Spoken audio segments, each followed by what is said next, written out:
જય શ્રી કૃષ્ણ, કેમ છો?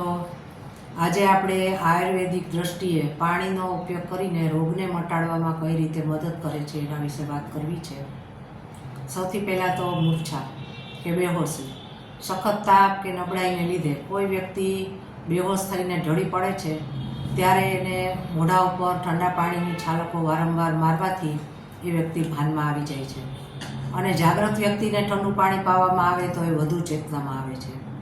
બીજું અનિંદ્રા, ખૂબ જ માનસિક ઉશ્કેરાટ, વધી ગયેલો પિત્તદોષ, વાયુદોષ કે બ્લડ પ્રેશર, એના લીધે કુદરતી રીતે ઊંઘ આવતી નથી. એવા સમયે દર્દીએ માથા સહિત ઠંડા પાણીથી સ્નાન કરી લેવું અને ખુલ્લી જગ્યામાં અને શાંત જગ્યાએ જઈને સૂવું જોઈએ અને મનને શાંત રાખવું જોઈએ.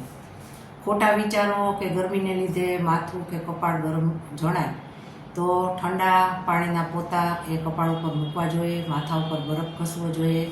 એનાથી ગરમી ઓછી થશે, શાંતિ થશે અને ઊંઘ સારી આવશે. ભારે તાવ 3 થી 4 ડિગ્રી તાવ આવ્યો હોય ત્યારે જોખમ થયેલું ગણાય અને સમયસર જો એને સારવાર ન મળે તો નાના બાળકોને તો આંચકી પણ આવી જાય છે. એવા સમયે પાણીમાં મીઠું નાખી મલમલના કપડાનું પોતું બનાવી એમાં પલાળી અને કપાળ ઉપર મૂકવું જોઈએ અને માથા ઉપર મૂકવું જોઈએ. જરૂર જણાય તો હાથ અને પગ ઉપર પણ મૂકવા જોઈએ. એમ કરવાથી તાવ ઘટશે અને રાહત થશે. ખૂબ જ થાક, ડુંગર ચડવાથી કે વધુ પડતું ચાલવાથી હાથ ને પગ જકડાઈ જાય છે, થાક લાગે છે અને કળતર થાય છે. એવા સમયે તલના તેલ કે કોપરેલના તેલના ને સહેજ હુંફાળું ગરમ કરી અને એનું માલિશ કરવું જોઈએ અને ગરમ પાણીથી સ્નાન કરવું જોઈએ.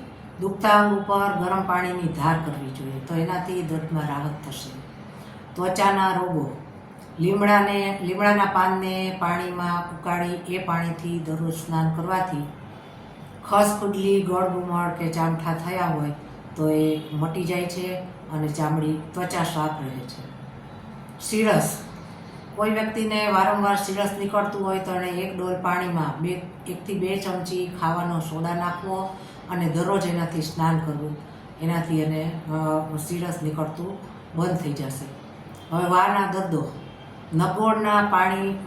નગોળને પાણીમાં બાફી અને એ પાણીથી સ્નાન કરવાથી સ્નાયુની પીડા કે કોઈને લકવા થયો હોય કે પક્ષઘાત થયો હોય તો એના દર્દોમાં એ રાહતરૂપ થાય છે. આમ પાણીનો ઉપયોગ કરીને, પાણી એ અમૃતરૂપ ઔષધિ છે અને સરળ, સર્વસુલભ અને સુંદર દવા છે. તો આનો